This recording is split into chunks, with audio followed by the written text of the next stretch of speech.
Blog Talk Radio.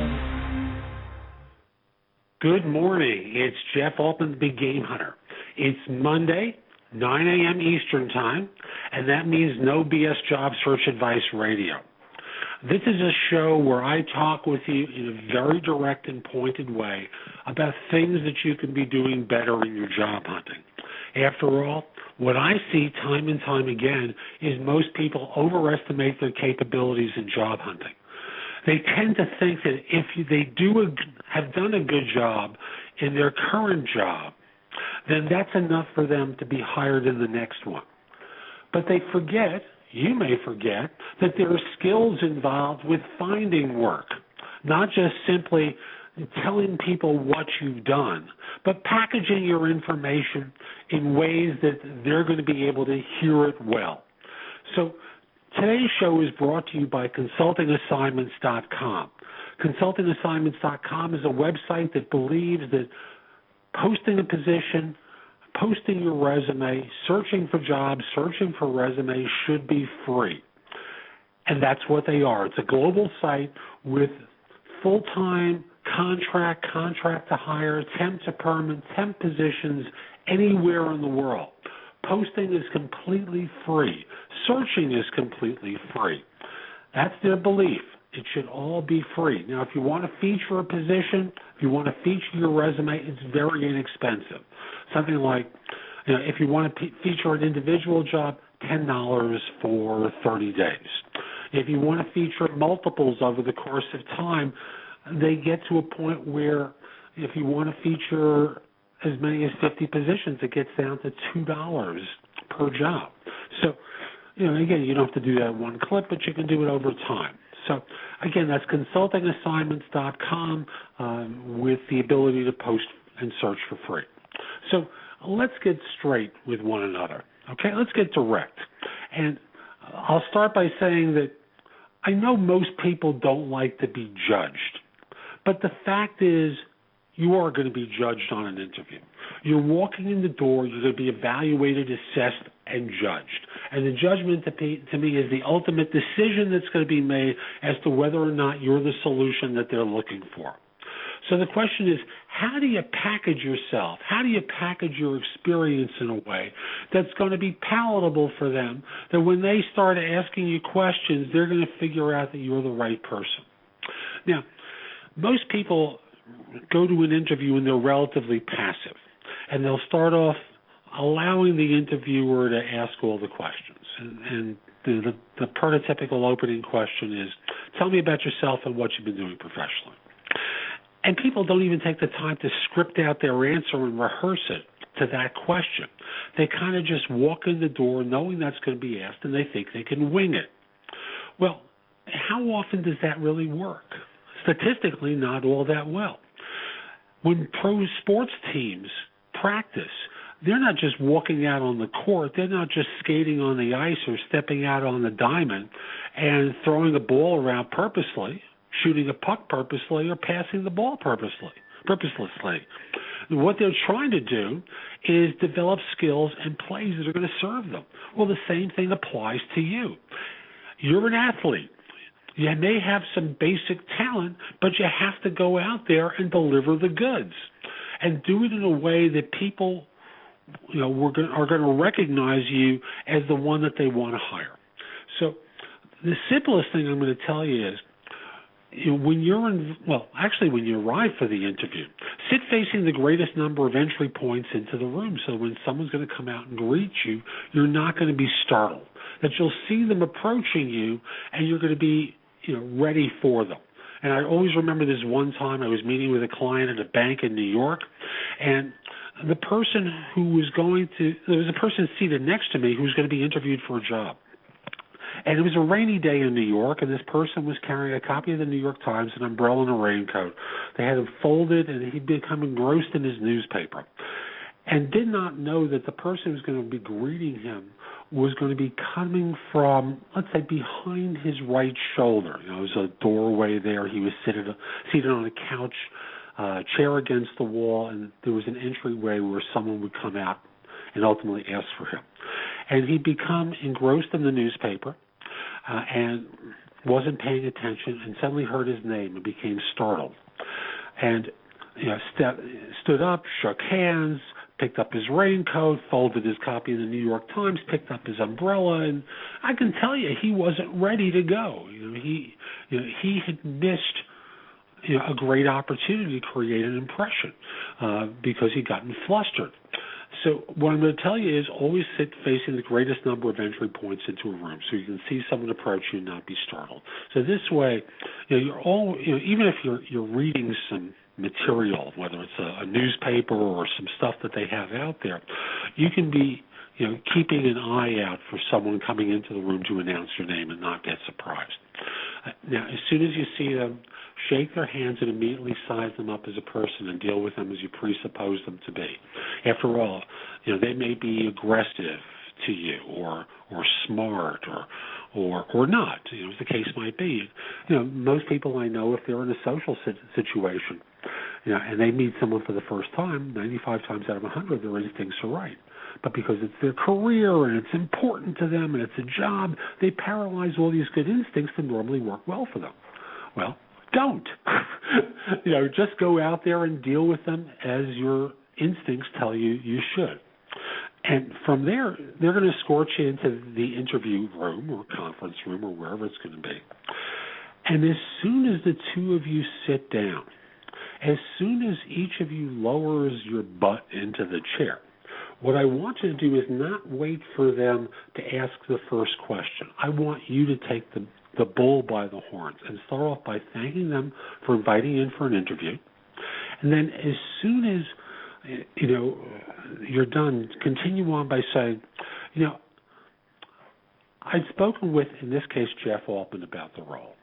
And he gave me a brief description, but I want to get your take on the position. Tell me about the job as you see it and what I can do to help. Or if it's a phone interview and you've applied for something directly, you can do the same thing. Again, you thank them for making the call, and then you continue by saying, I saw the position in a state where it was, and it certainly seemed interesting. But I want to get your take on the role because sometimes what's described in a listing may be a little bit different than what's being sought. Could you tell me about the job as you see it and what I can do to help? And that's for a scheduled one. And if it's an unscheduled one where they say, hi, is this Jeff Altman? Yes. We received your resume and I want to have a chance to speak with you. Is this a good time? Sure, this is a good time. And thanks for making the call. I do recall responding to it, but I don't have the position in front of me. Could you refresh my memory? Could you tell me about the role that you're recruiting for and what I can do to help? And what you're going to do whether in any of these scenarios is you're going to hear their current thinking about the job, which may be a little bit different than what you'd seen in the ad or the recruiter had told you. So that this way, instead of just talking about what you've done, I want you to talk about what you've done in the context of what they're looking for, which is often a little bit different. So this way you can target your answers to what's important to them instead of just talking on and on about what you've done. Again, that's going to be a little bit different than just talking about what your experience is. So that's the way I want you to begin every interview. So in this way, when they start going into tell me about yourself, you can tell them about yourself in the context of the job. Now, from there, most interviews are pretty predictable, and you can be practiced and rehearsed for the typical questions that you, with your skills and your abilities, should answer. So one thing I want to say is interviews come into three parts. This beginning phase where each of you starts to parry with one another, the phase where they're going to query you about your skills in greater detail, in IT we'll call that the technical part of the interview, and then they'll go to the end where they say, so do you have any questions for us? Never not have any questions. So normally people would ask, so tell me about the job.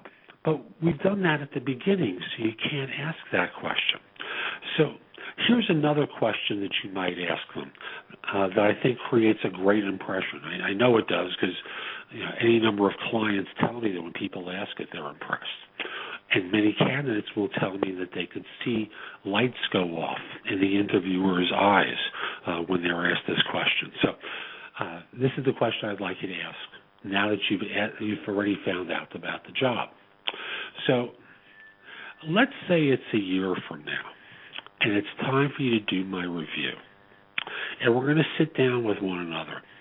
And it's been a really strong year for me. And as a matter of fact, you don't want to just write a good review. You want to write the best review you've ever written for someone working for you. What would I have accomplished during that year that would allow you to write such a review? Now, this is where you're going to find out what their expectations are of someone in this job, what they really want you to do, and what they really hope you will accomplish during the first year of employment. Now, even if they don't break it down into a year, even if they can just talk about 3 to 6 months, wouldn't it be useful for you to know what they really want you to get done during that period of time? I think so, because to me, ultimately, you're going to have a choice to make as well. And I want you to make a strong decision about a job with full knowledge about the position. And that's what you're going to find out. So there are a lot more questions and answers in my book, The Single Best Question You Should Ask on Any Interview. It's available on Amazon for Kindle. It's available as a PDF through my website, jeffaltman.com, or it's scribd.com. That's SCRIBD.com. It's called The Single Best Question You Should Ask on Any Interview, plus more than 200 other things you should know in order to win your next job interview. So come over to either of those, order the book. I hope you find it helpful. Many people have ordered it over the years since it was first published, and now that it's in second edition, even more have downloaded it as well. So, again, that's my advice for job hunting. Let me talk with you about some of the new positions I'm recruiting for. Now, I've got a group of consulting assignments in Roseville, Minnesota for Exchange SharePoint developers and testers. For the developers, they want someone with SharePoint and Exchange 2010 knowledge and development experience, .NET programming experience, C++, C# programming, plus a certification. And that'll pay up to $75 an hour corp to corp, and it would be less on a W-2. For the same rate, someone who'd be a tester, and with that has SQL knowledge as well, install, configure, and use SQL Server, Microsoft certification experience, testing experience with SharePoint and Exchange 2010, again, going to about $75 per hour. In Pasadena, California, a senior Java TSQL developer on a contract basis that would go to about $600 per day corp to corp. Strong Java skills, great TSQL background in Sybase or SQL Server, Oracle PL SQL is a plus, knowledge of both Windows and Unix environments is preferred. That's that's a daily rate at up to $600 per day. In Hoboken, I've got a role for a senior PhD developer, and that's going to go to about $125. And you can find out more about that position and others at my website, jeffaltman.com. So if you're qualified, interested, and available in any of these positions, please email your resume to me at thebiggamehunter@cisny.com. If you know someone who might fit one of the roles better than you, by all means, ask them to forward a resume. I'll take good care of them. As I said, there are a lot more positions at jeffaltman.com. Come over to the website, explore, search for other jobs that might fit your background. Go exploring on the website. There's a lot of good information there. Previous broadcasts of No BS Job Search Advice Radio. You can sign up for a complimentary subscription to my e-zine, No BS Job Search Advice e-zine, which I publish every Tuesday. It always will have a couple of good, solid articles about job hunting every Tuesday. There are places that you can post your resume as well, sites that you can search for job leads, a lot of good information. So come over to jeffaltman.com and go exploring. Now, Memorial Day, I'm not going to be on the air. I will be on the air every Monday other than holidays with No BS Job Search Advice Radio. This is Jeff Altman, the Big Game Hunter. I hope you have a great day. Take care.